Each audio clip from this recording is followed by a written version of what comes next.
એટલે ટૂરની અંદર તમે જુઓ તો ખૂબ જ આનંદ આવે છે, ખૂબ જ તકલીફ તો તમે વિચાર જ ના કરે, પણ એના સંસ્કરણો આજે પણ એના જતા નથી કે આપણે આટલો બધો આનંદ કરીને ટૂરની અંદર આવ્યા છે. બીજું કે અત્યારે જે ટૂરમાં હતું એમાં પર હેડ 136 રૂપિયા પર હેડ વધારે ખર્ચો હતો, તો એનું કારણ એ હતું કે એક તો ગેસનો અનફોર્સીન કન્ડિશન્સ ખર્ચ આવી ગયો. સેકન્ડ થિંગ કે જ્યારે લાસ્ટ ડે આપણે જ્યારે રિટર્ન થયા ત્યારે રાષ્ટ્રપતિ મોદીની વિઝિટના અનુસંધાનની અંદર બધા રસ્તા બંધ હતા. આપણો પ્રોગ્રામ છપૈયાનો હતો.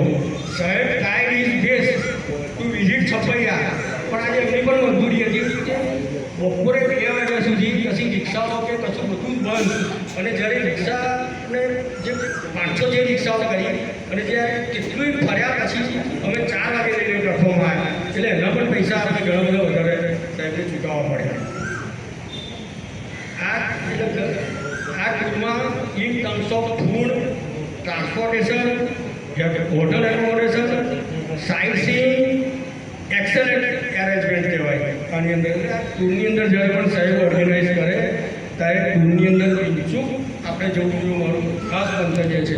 બાકી આપણે ખરેખર આ સંસ્મરણો જે નથી આને અફસોસ કરવાની જરૂર નથી, પણ સાહેબ તો વારંવાર બોલાવી વર્ષમાં જેમ કહ્યું કે મોટી અને નાની ટૂર એરેન્જ કરે જ છે, તો ખરેખર અલગ જ આપણને આનંદ આવ્યો. આજે મેં વાંચીને કહ્યું કે મારા ફાધર 96 યર્સ ઓલ્ડ, મારો સર સ્ટાર્ટઅપની અંદર એકદમ બિઝી હતો, વાઇફ આવી ના તો વાઇફને જ્યારે વર્ણન કર્યું અને આ તો બહુ એક્સેલન્ટ હોય કે હું ખરેખર મિસ થઈ ગઈ હતી. એટલે આ ટૂરની અંદર ખરેખર સાહેબનું મેનેજમેન્ટ, વસંતભાઈ, પરીક્ષા, દિનેશભાઈનો જે ગોલ આર્ટેડ સપોર્ટ, ટ્રેનની અંદર ફૂડ આવતા વખત પણ જ્યારે ટ્રેનની અંદરથી જ્યારે આવ્યા ને ત્યારે સાંજે મસાલા બિરયાની પ્રોવાઈડ કરી. સવાર તો સાહેબ એમને એક્સપેક્ટ હતું જ નહીં કે સવારે નાસ્તો મારા મિત્ર સરયાભાઈને કહ્યું કે સરયાભાઈ ચાલો બિસ્કીટ છે આ અલગ અલગ કમ્પાર્ટમેન્ટમાં. એ તો મેં કહ્યું ને વસંતભાઈ, દિનેશભાઈ અને સાહેબ જાતે અલગ અલગ કમ્પાર્ટમેન્ટમાં જઈને બીજી એટલી કાળજી રાખે કે નો બડી is without food.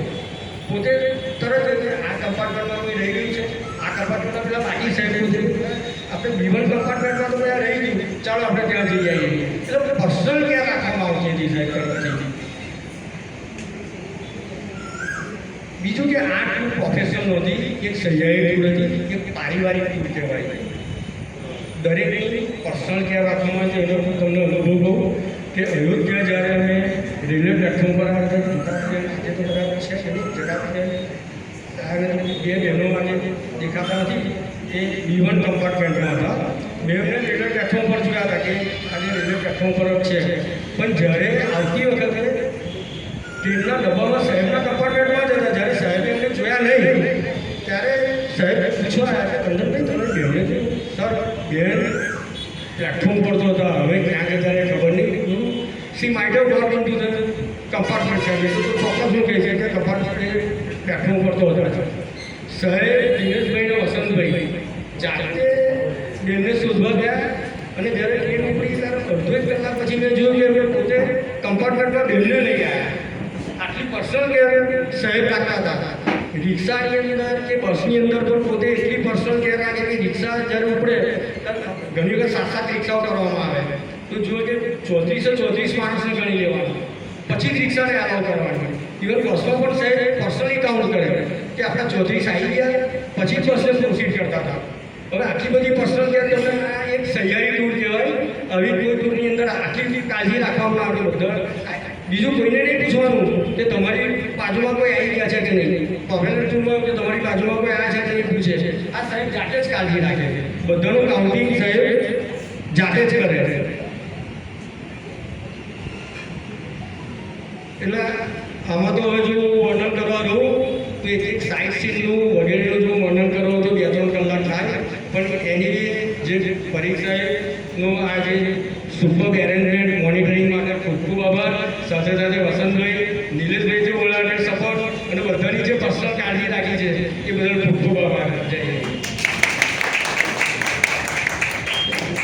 Thank you કંદરભાઈ. આ ટૂરમાં અમને નિલેશભાઈનો જે સાથ મળ્યો છે ખરેખર ખૂબ જ સરસ રીતે મને સાથ આપ્યો છે જેથી ટેક્સ